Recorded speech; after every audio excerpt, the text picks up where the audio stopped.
ಕಲ್ತಿ ದುಂಡಾವರ್ತಿ ಹೆಚ್ಚಾಯಿತು. ನಮಗೂ rule book ಇದೆ ಅಲ್ಲ, ಏನಕ್ಕೆ ರೂಲ್ ಬುಕ್ ಬೇಕು ನಮಗೆ? ನಾವು ಏನನ್ನು ಡಿಮ್ಯಾಂಡ್ ಮಾಡಿದ್ದೇವೆ ನೋಡಿ, ಈ ರೀತಿ ಅಪಸ್ವರಗಳು ಬಂದಾಗ ಅಥವಾ ಏನಾದರೂ ಅಚಾತುರ್ಯಗಳು ನಡೆದಾಗ ಸರ್ಕಾರ ಸ್ವಲ್ಪ ಹೀಲ್ಡ್ ಆಗಬೇಕಾಗತ್ತೆ. ಅದನ್ನು ಅವ್ರು ಮಾಡೋದೇ ಇಲ್ಲ ಅಂತಂತಂದ್ರೆ ನಾವು ಬಿಡೋದೇ ಇಲ್ಲ. ಸಂವಿಧಾನಕ್ಕೆ ಅಪಚಾರ ಆದಾಗ ಕೇಳಬಾರ್ದು ಅನ್ನೋದಿದೆಯಾ? ಸಂವಿಧಾನಕ್ಕೆ ಅಪಚಾರ ಆಗಿದೆ, ಆದ್ರಿಂದ ನಮ್ಮ ಡಿಮ್ಯಾಂಡ್ ಇದೆ, ಅದನ್ನು ನಾವು ಒತ್ತಾಯ ಮಾಡ್ತಾ ಇದ್ದೇವೆ. ನಮಗೆ ನಿಂದನೆ ಮತ್ತು ವಂದನೆ ಒಟ್ಟಿಗೆ ಹೋಗ್ಲಿಕ್ಕೆ ಸಾಧ್ಯ ಇಲ್ಲ. ಎರಡೂ ಒಟ್ಟಿಗೆ ಹೋಗೋದಾದ್ರೆ ಅದು ನ್ಯಾಯಬದ್ಧ ಅಲ್ಲ, ಸಂವಿಧಾನ ವಿರೋಧಿಯೇ. ಅದರಿಂದ ತೀರ್ಮಾನ ಸರ್ಕಾರದ ಕಡೆಯಿಂದ ಬರಬೇಕು ಅನ್ನೋದು ನಮ್ಮ ವಾದ. ನೀವು ಹೇಳಿದ್ ನಾವು ಒಪ್ಕೊಳ್ತೀನಿ. ಭೋಜೇಗೌಡ್ರು ನೀವು ಹೇಳಿದ ಕೂತ್ಕೊಳ್ಳಿ. ಭೋಜೇಗೌಡ್ರು ಮಾತಾಡಿ. ನೀವು ಹೇಳಿದ ಒಪ್ಪಿದ್ದೀನಿ. ಬಹಳ ಸ್ಪಷ್ಟವಾಗಿ ಸಭಾಧ್ಯಕ್ಷರೇ, ಸ್ವಲ್ಪ ಕಡೆಗೆ ಬೇಕಾದ್ರೆ ಮಾಡಿ ನಾವು ಕಾಣೋದಿಲ್ಲ, ಅದಕ್ಕೋಸ್ಕರ ಈ ಕಡೆ ಬನ್ನಿ. ಕೇಶವ ಈ ಕಡೆ ಬನ್ನಿ. ಸ್ವಲ್ಪ ಹಾಕೊಡು. ಇಲ್ಲ ಶಿವಬಾರಪ್ಪ, ಇದರಲ್ಲಿ ಬಹಳ ಸ್ಪಷ್ಟವಾಗಿ ನಾನು 3-4 ಬಾರಿ ಈ ವಿಚಾರವನ್ನ ಪ್ರಸ್ತಾಪ ಮಾಡಿದ್ದೇನೆ. ಹೇಳಿ ಗೌಡ್ರ. ಇಲ್ಲಿ ಬಹಳ ಸ್ಪಷ್ಟವಾಗಿ ತಾವು ಲೇ ಮಾಡಿದ ಮರುಗಳಿಗೆಯಲ್ಲೇ ಸಭಾನಾಯಕರು ಮಾತಾಡಿರ್ತಕ್ಕಂಥ ಮಾತುಗಳನ್ನು ಅದನ್ನು ಪ್ರಿಂಟ್ಔಟ್ ಕೂಡ ತೆಗೆದು ತಮ್ಮ ಮುಂದೆ ನಿಮ್ಮ ಮುಂದೆ ಓದಿದ್ದೀನಿ, ಮೊನ್ನೆ ಪೀಠದ ಮುಂದೆ ಹೇಳಿದ್ದೀನಿ. ಹೇಳಿದ ನಂತರದಲ್ಲಿ ಅಲ್ಲಿ ಬಹಳ ಸ್ಪಷ್ಟವಾಗಿರ್ತಕ್ಕಂಥ ವಿಚಾರ ನಾವು ಖಂಡಿಸುತ್ತಿದ್ದೇವೆ ಅಂತ. ಇನ್ನೊಂದು, ರಾಜ್ಯದ ಜನರಿಗೆ ಅವಮಾನ ಮಾಡಿದ್ದಾರೆ, ಅದನ್ನು ಅವಮಾನ ಬರೋ ರೀತಿಯಲ್ಲಿ ನಡೆದುಕೊಂಡಿದ್ದಾರೆ ಅಂತ 2 ಪದ ಹೇಳಿದ್ದಾರೆ. ಮೊನ್ನೆ ಸಿ ಟಿ ರವಿಯವರು ಮಾತಾಡುವಾಗ ಹೇಳಿದರು, ನಿಮ್ದು ಇದೆಲ್ಲ ಇರಲಿ, ಏನೇ ಮಾತಾಡಿರಲಿ, ವಂದನೆನ ಖಂಡನೆನ ಹೇಳಿ. ವಿರೋಧ ಪಕ್ಷದವರು ಕೂಡ ಅದನ್ನೇ ಹೇಳ್ತಾರೆ, ವಂದನೆನ ಖಂಡನೆ ಅಂತ. ನಂದು ಅದೇ ಮಾತಿದೆ.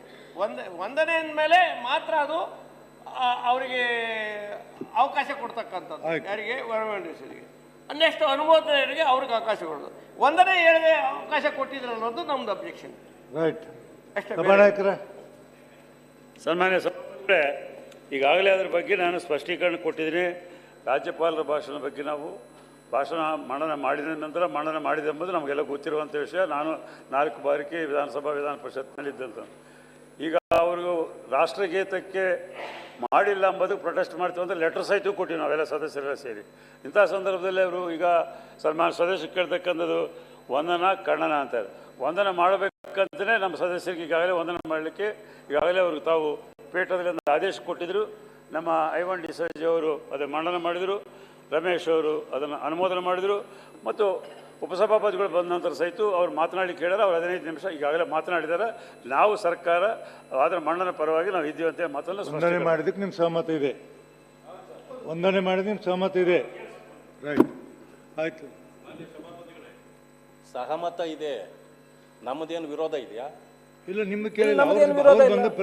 ನಿಮ್ಮದು ಸಹಮತ ಇದೆ, ಅಲ್ಲಿ ಡಬಲ್ ಇದಿದೆ. ಅಲ್ಲಲ್ಲ, ಅವ್ರು ಹೇಳಿದ್ರು ನಮ್ದು ಏನಂದ್ರೆ ವಂದನೆ ನಮ್ಮ ಸಹಮತ ಇದೆ ಅಂತ ಹೇಳಿದ್ರು, ಒಪ್ಪಿದೆ. ಮತ್ತೆ ಇನ್ನೇನು ಹೇಳ್ಬೇಕು? ಹೌದು, ಅವರು ಖಂಡಿಸಿದ್ದಾರೆ, ಹೇಳಿದ್ರಲ್ಲ. ಅದಕ್ಕೆ ವಿಷಾದ ವ್ಯಕ್ತಪಡಿಸಿ ಕ್ಷಮೆ ಕೇಳಿ, ವಿಷಾದ ವ್ಯಕ್ತಪಡಿಸಿ. ಇದು ನಾವು ಮಾಡಿದ್ದು ಇದು ಸರಿಯಲ್ಲ, ಇದು ನಿಮಗೆ ಇದಾಗಿದ್ರೆ ಅದನ್ನು ನಾವು ವಾಪಸ್ ತಗೊಳ್ತೇವೆ ಅಂತ ವಿಷಾದ ವ್ಯಕ್ತಪಡಿಸಿ.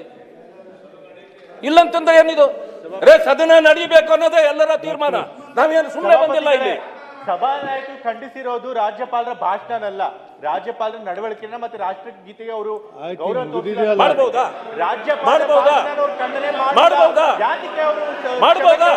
ಗೊತ್ತಾಯ್ತಾ? ಈಗ ಮಾಡಬಹುದಾ ಹೇಳಿ? ಶಿವಕುಮಾರ್ ಕುತ್ಕೊಳ್ಳಿ, ಒಬ್ರು ಮಾತಾಡಿ. ಮಾನ್ಯ ಸಭಾಪತಿಗಳೇ, ನಾನು ಮಾನ್ಯ ಅಂತ ಹೇಳಿದ್ದೀನಿ. ಆದ್ಮೇಲೆ ಇದಕ್ಕೆ ಇಲ್ಲಿಗೆ ಮುಕ್ತಾಯಗೊಳಿಸಿ ಎಲ್ಲರೂ ಸಹಕಾರ ಮಾಡಬೇಕೆಂಬುದು ನಮಗೆ. ಮಾನ್ಯ ಸಭಾಪತಿಗಳೇ, ಒಂದು ನಿಮಿಷ ರವಿ, ಒಂದು ನಿಮಿಷ. ಮಾನ್ಯ ಸಭಾಪತಿಗಳೇ, ವಿರೋಧ ಪಕ್ಷದ ನಾಯಕರು ಹೇಳ್ತಾ ಇದ್ದಾರೆ ಅದಕ್ಕೆ ವಂದನೆ ಅಂತ ಹೇಳಬೇಕು, ಅನುಮೋದನೆ ಅಂತ ಹೇಳಬಾರ್ದು ಅಂತ ಹೇಳಿ. ಪ್ರಶ್ನೆ ಇಲ್ಲಿ ಬಂದಿರತಕ್ಕಂಥದ್ದು ರಾಜ್ಯಪಾಲರು ಯಾವಾಗಲಾದರೂ ಭಾಷಣ ಮಾಡುವಾಗ ನನ್ನ ಸರ್ಕಾರ ಅಂತ ಮಾಡಬೇಕಾಗಿತ್ತು. ನನ್ನ ಸರ್ಕಾರ ಅಂತ ಅವ್ರು ಮಾಡಲಿಲ್ಲ ಅಂದರೆ ನಾವೇನು ಮಾಡಬೇಕು? ಅಂದರೆ ಇಲ್ಲಿ ಏನು ಬೋಸರಾಜ್ ಅವರು ಹೇಳಿದ್ರು ಅದನ್ನು ಚರ್ಚೆ ಆಗಬೇಕು ಅಂದರೆ ರಾಜ್ಯಪಾಲರ ನಡವಳಿಕೆ ಬಗ್ಗೆ ಕೂಡ ಚರ್ಚೆ ಆಗಬೇಕಾಗುತ್ತೆ. ರಾಷ್ಟ್ರಗೀತೆಗೆ ಅಪಮಾನ ತೋರಿಸುವಾಗ ನಾವೆಲ್ಲರೂ ಸುಮ್ಮನೆ ಕೂತ್ಕೊಳ್ಳೋಕೆ ಆಗೋದಿಲ್ಲ. ಬಿಡಿ, ನೀವು ಎಲ್ಲಿಲ್ಲ ಆದ್ರಿಂದ ಮಾನ್ಯ ಸಭಾಪತಿಗಳೇ, ಇದು ದುಂಡಾವರ್ತೆ. ಅವ್ರು ಹೇಳಿರೋದೇ ನನ್ನ ಸರ್ಕಾರ ಅಂತ, ಅವ್ರು ಹೇಳಿರೋದೇ ನನ್ನ ಸರ್ಕಾರ ಅಂತ. ಇದು ಪುಂಡಾಟಿಕೆ, ಇದು ಪುಂಡಾಟಿಕೆ, ಇದು ಆಯ್ತು ರವಿ, ಇದು ಪುಂಡಾಟಿಕೆ, ಈ ಪುಂಡಾಟಿಕೆ ಬೇಡ. ಸಿಟಿ ರವಿ, ಸದನ ಇದು, ಸದನದಲ್ಲಿ ರವಿ. ಪುಂಡಾಟಿಕೆ ನಡೆಯೋದಿಲ್ಲ. ಸಿಟಿ ರವಿ,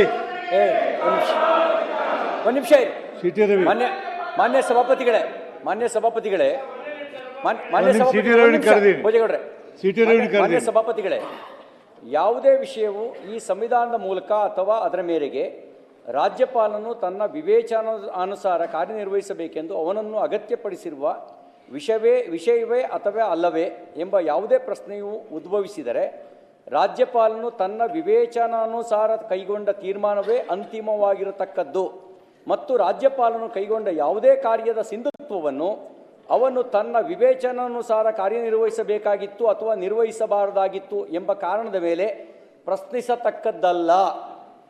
ನೀವು ಸಣ್ಣ ಆಗ್ಬೇಕಲ್ವಾ? ಅದು ಒಂದು ಉತ್ತಮ ಆಹಾರದಿಂದ ಸಣ್ಣ ಆಗ್ಬೇಕಲ್ವಾ? ಪ್ರತಿದಿನ ನಮ್ಮ ಜೀನಿ ಸ್ಲಿಮ್ನ ಯೂಸ್ ಮಾಡಿ ಯಾವುದೇ ಸೈಡ್ ಎಫೆಕ್ಟ್ ಇಲ್ದಂಗೆ ನೀವು ಸಣ್ಣ ಆಗ್ತೀರಾ. ಯಾರಾಗ್ತಾರೆ ಎಂಎಲ್ಎ ಅಭ್ಯರ್ಥಿ 2028 ಶೀಘ್ರದಲ್ಲೇ.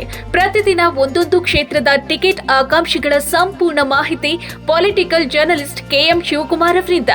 ಕರ್ನಾಟಕದ ನಂಬರ್ 1 ಡಿಜಿಟಲ್ ಮೀಡಿಯಾ ನಿಮ್ಮ ನೆಚ್ಚಿನ ಕರ್ನಾಟಕ ಟಿವಿಯಲ್ಲಿ ಮಾತ್ರ.